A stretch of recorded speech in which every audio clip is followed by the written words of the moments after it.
Hi, and thanks for logging on to the Daily DVAR Halacha. And here's a brand new halacha for you, and it's for Friday, the third day of July. Here we go.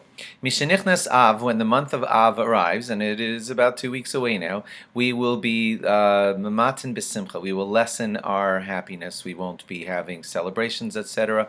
Also, if someone has a lawsuit scheduled, it is a very good idea to have it either brought earlier or later, but we try not to have it during the whole month of Av if possible, and at least certainly to try to not have it happen during the 9 days.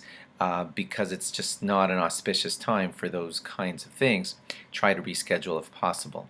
Objects of simcha, like beautiful new candlesticks or something, should not be purchased during the 9 days.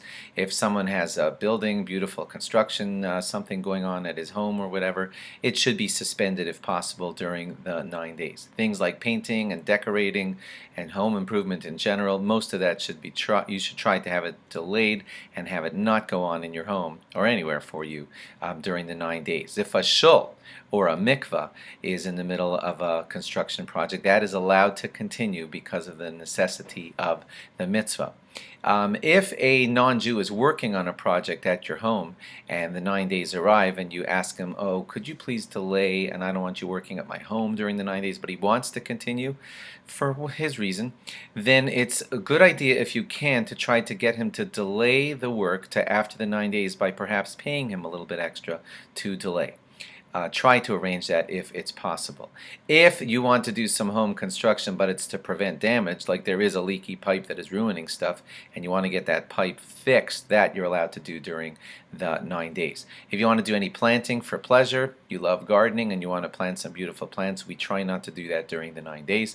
And we also do not eat meat and or wine during the 9 days. Two basic reasons. Meat and wine give us great pleasure when we consume them, and also they were used, of course, extensively in the Beis Hamikdash. We are mourning the destruction of the Beis Hamikdash, the temple, so to just be involved in meat and wine at that time is kind of like a hurtful thing that we just don't want to be caught doing during the 9 days. Of course, we're going to discuss that if there's a siyum or something, then there are exceptions made. Thanks for logging on. Log on again after Shabbos for more. Bye-bye.